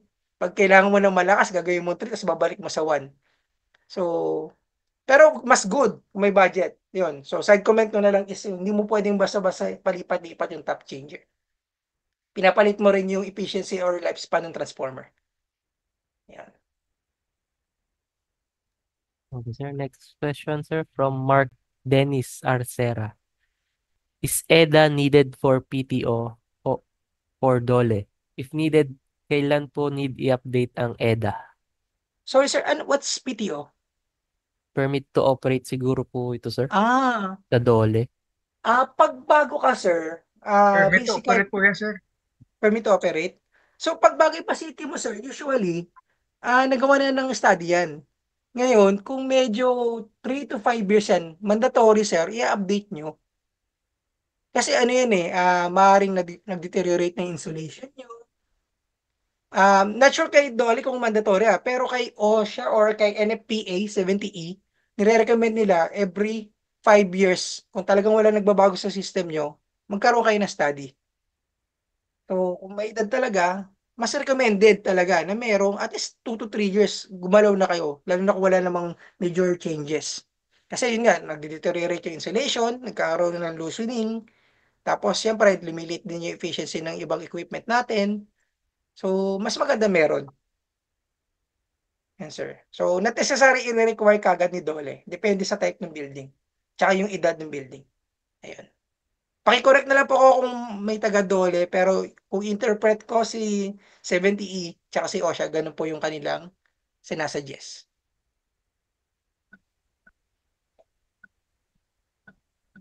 Hi, sir. Pwede Yes, sir? Ay, go ahead sir. Hi, sir. Ako yung sa kanina, nagtanong tungkol doon sa transformer. Yes, sir. Ang scenario kasi, sir, is nagproblema sila sa voltage monitor relay. Patay sindi siya. So, iba kasi ang nag-install noon, iba din ang Okay. na-process. So, gi-check ko lang. Ang duda ko kasi may effect ba ang primary input voltage natin sa output natin ng transformer? Kasi nagpapatay sindi siya. So, inaobserbahan ko ang control panel. Ang ginawa nung DU kasi is iniba na lang yung top changer, binaba nila, Okay. and then ganun din ang nangyari. Tumawag din yung customer, napatay din yung yung Ah, relay So, sa so, control so panel. sir, indirectly ko sasagutin kasi sabi mo magkaibang tao yung naggumawa ng settings tsaka nag-design. So, Apo. posibleng hindi nila nasunod. Kasi actually, sabi nga ni Sir Christian Tabios, kung meron man naka-attend sa inyo nun, dapat, hanggat maaari ko, sino yung nag-design, siya rin yung mag-set. Kasi baka iba yung interpretation nung nag-install May intended Actually, yung, yes sir, actually sir, ang project na yun is submersible pump, may sariling transformer. okay. 2 HP motor, 2 HP lang po yung motor, and then 10 kVA yung power transformer. Okay. So Dapat okay nagka-problema lang. lang sila doon sa control panel ng motor kasi nagpapatay sindi siya. Okay. So may setting So- naman doon sa voltage monitor relay na times 10 ang Okay. overvoltage at saka yung under is times 10 lang. So, Okay. lumalagpas siya. Minsan tumataas and then minsan naman bumababa. Okay. So, sir, yun eh. So, sir, huwag sasamang loob dun sa sasabihin ko So, yun yung disadvantage pag hindi na EDA ng maayos. So, Yes. baka kasi hindi na-anticipate yung baka halimbawa, yung original design, ang tatak ng motor mo, Mitsubishi, baka yung dineliver sa inyo, Hyundai. Ngayon, mag-iba na settings. Ngayon, yung ginagawa nyo na lang is kinakalikot nyo na lang, tinatansya nyo na lang yung multiplier. So, kung hindi natin makukuha yung parameters ng buong system mo, talagang magtsatsambahan lang yan, sir. Talagang babalik yung problema. So, kaya Yes po. talagang i-analyze talaga natin, sir. So, kailangan natin check. So, yun nga yung sinasabi ko, i-recommend nyo na doon sa boss nyo, boss, budgetan na natin yung analysis niyan. Baka yun na yung solution sa problema natin. Kasi yung pabalik-balik. Yes, sir. Yes. Ayun na lang, sir, yung sasagot ko. Okay. Thank you, sir. Okay, Thank you, sir. Thank you, sir. Sige, sir. Next question tayo, sir. From John D. John D po ulit.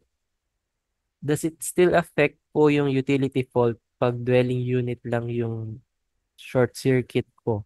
Or require pa po ba na hingin po sa utility? Ganito ang idea, sir. Saan nakalagay yung mo? Yung bahay mo.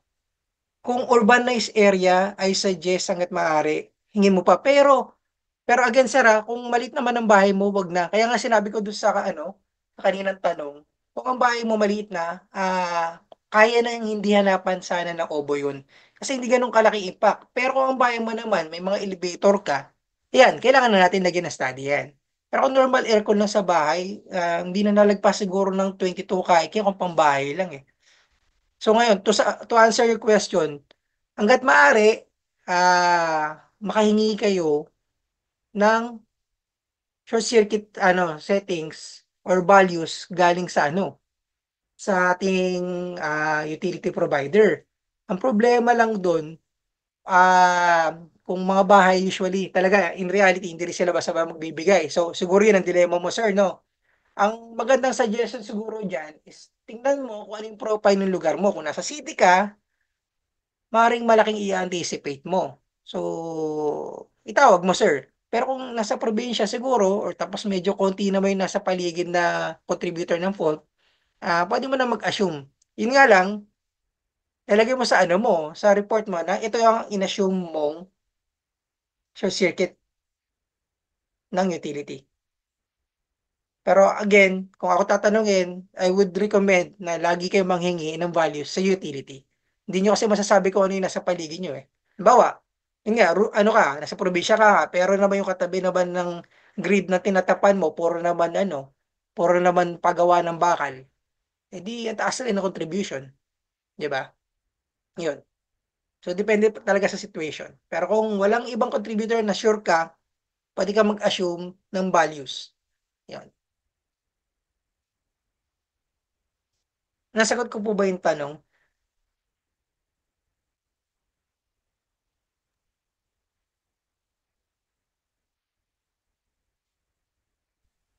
Nasagot na, sir. Okay. Next question, sir, from Engineer Kuro ulit. How to size a cap bank? If ever hindi pa din umaayos ang load flow para maiwasan yung adjustment sa top ng transformer, need ba itaas ang cap bank? Sir, clarify ko na, sir. May mga topics tayo actually kung paano gumawa ng specific na cap bank. Pag tinuro natin, sir, kasi dadaanan talaga natin yung electrical design analysis pa rin. Kasi kailangan mo malaman yung short circuit ng system, kailangan mo malaman kung ano yung contributor do sa load flow mo. So basically, babalik pa rin talaga tayo sa EDA. So to answer your question, we need the EDA para iduktong sa pag-compute ng cap bank. Pero sir, if I may give you an advice, huwag rin nating basta-basta lakihan lang ng lakihan si cap bank. Baka maging counterproductive siya. So baka akala natin maganda yung system, yung pala sobrang leading na, iba na yung nare-read ng system mo, napapamahal ka pa. Or baka nasisira mo na yung system mo, na magpas ka na sa 1 na value, hindi ka na yung native. Ayun. So again, sir, balik tayo sa EDA, kaya yun. Kaya talagang ini-encourage natin ngayon si EDA. Next question, sir, from Joey Mark Gamayon. Paano po kapag malaki yung system tapos required ang analysis, pero yung ETAP license is for 50 buses lang? Malaki po ba Ah, magiging difference kapag lump load na kumpara sa maraming bus? sir, balikan ko lang ng konti yung sa ano no, sa Capbank. Tsaka ano, sir, huwag kayo basta-basta maniniwala dun sa, sorry pero para lang sa lahat, basta, kasi may sales na magaling magsabi, boss, Capbank lang yan, solusyon na yan.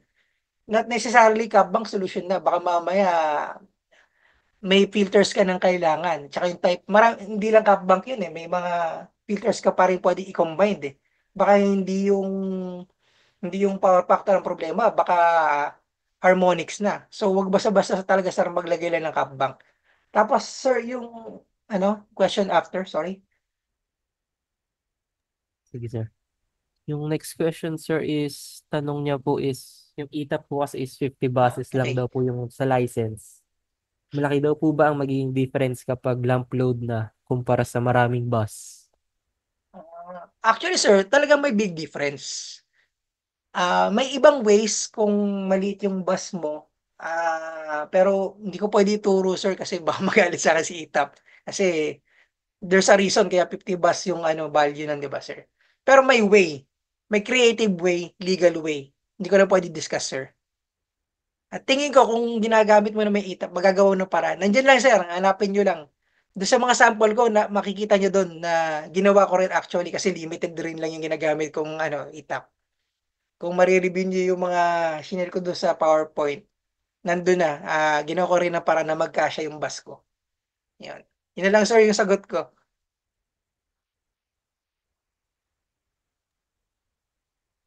Okay, sir. Next question ulit, sir, from Engineer Kuro.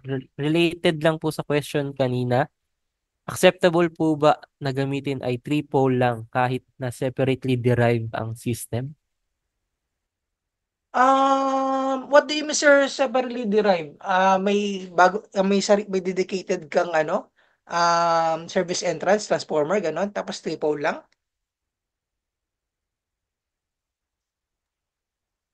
Engineer Kuro, if you can unmute po, clarify din po yung question.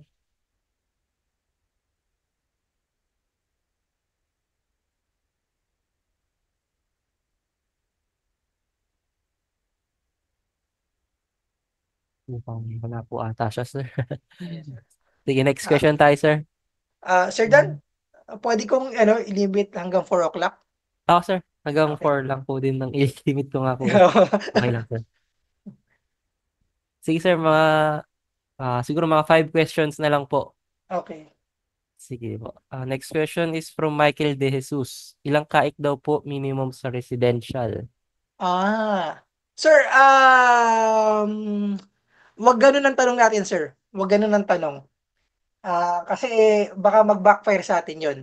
Ang idea lang is pag residential is ang common na magagamit natin is dependent pa rin tayo sa existing commercial equipment. Pero to answer your question, sir, usually maliit lang. Wala pang umaabot ng 6 kaik. Depende sa combination, sir. Kung marami ka nakaparallel na motor, ba puro ka pump, magkakaroon ka pa rin ng malaki short circuit. Pero kung ordinaryong bahay, hindi talaga lalayo. Kaya mapapansin nyo may mga 6K kaik na breakers eh. So maliit.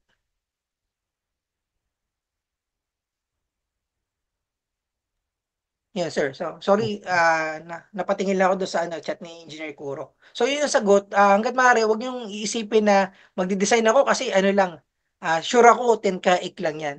So, do the math. Guys, do the math. Tsaka, collate data. Hangga't maaari.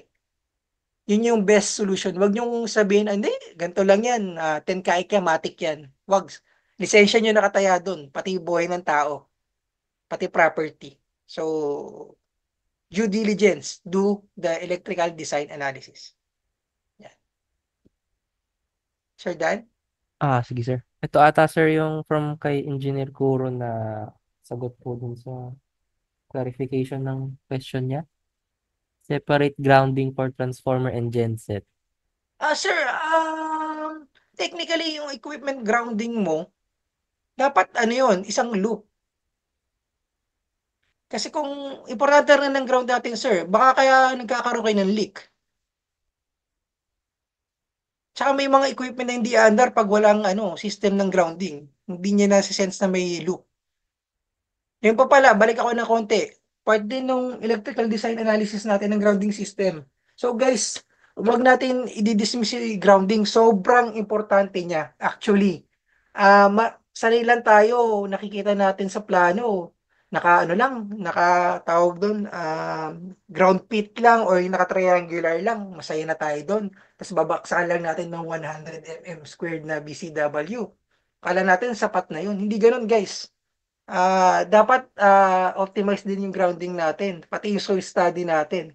Hindi ko lang yata naipakita or merong doon sa sa TR ko, pinagawa rin yun. Kasi step potential, touch potential, pati sensing ng equipment mo, yung mga problem sensing ng equipment nyo. Kung walang tamang grounding system, mag-e-error yung equipment nyo.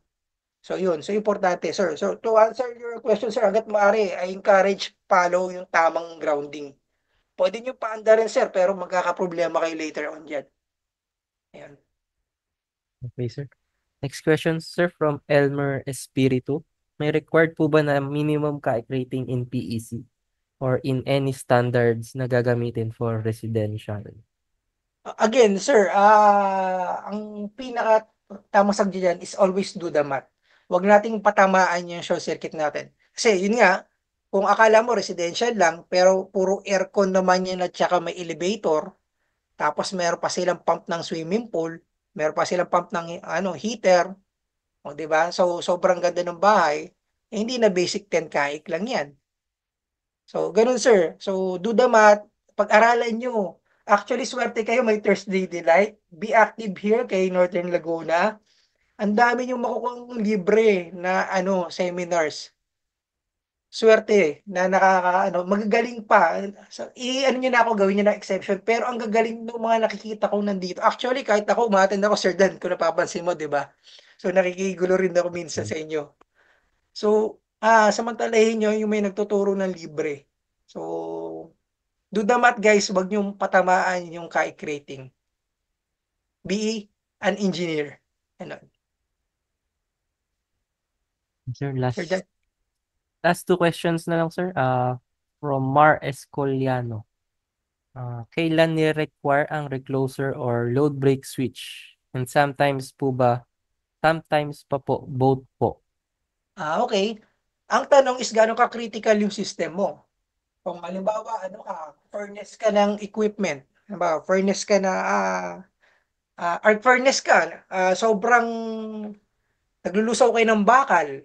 So, syempre, di ba, yung mga oven mo doon, kailangan may optimal heat ka na mini-maintain.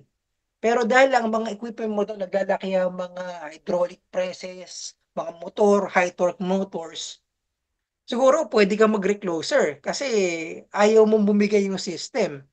Or halimbawa data center ka, ayaw mong may downtime. Halimbawa tier 4 ka, ayaw mong talagang minimal siguro seconds or minutes lang allowed mong downtime, mag-recloser ka. Pero kung hindi, wag muna, unless si Meralco ka.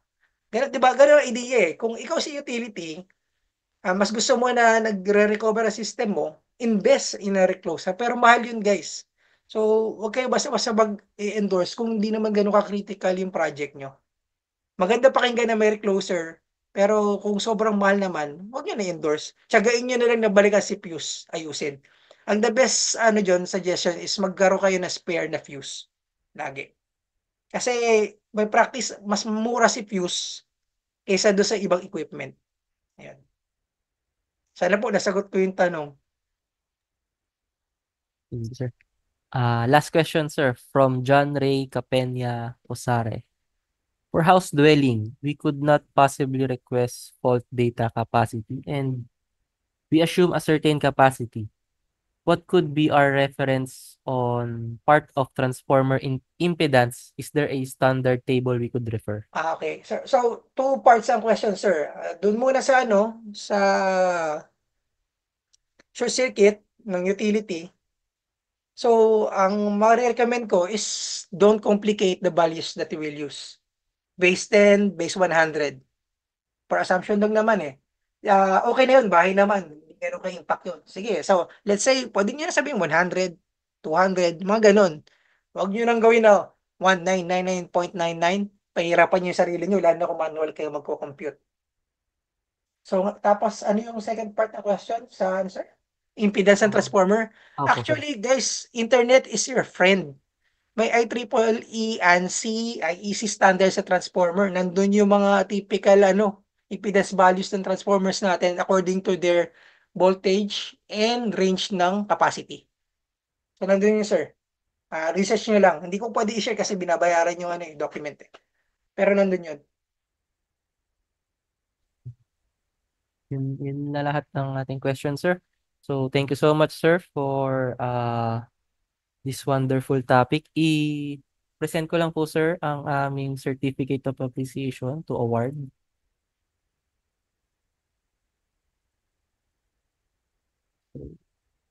Basahin ko lang, sir. The Northern Laguna Chapter, the IIE Best Chapter Hall of Famer, awards this Certificate of Appreciation to Engineer Mark Gerald L. Santiano, PECA, for sharing his technical expertise on the topic entitled Practical Electrical Design Analysis. Why are we doing it? During the Thursday Delight webinar given this 7th of November 2024.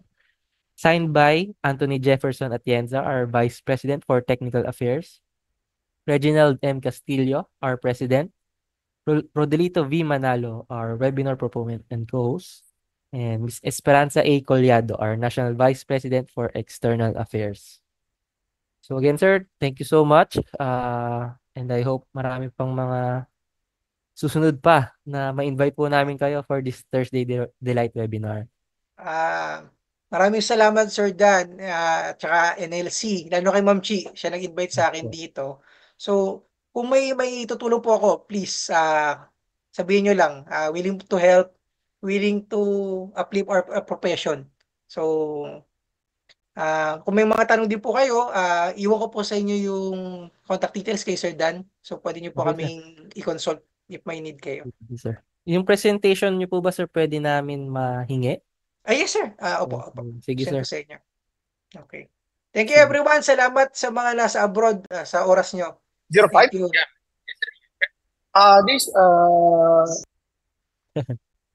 Sige, sir. Thank you so much, sir. Okay. Thank you, everyone. Until Bye-bye. next Thursday Delight po ulit. See you po.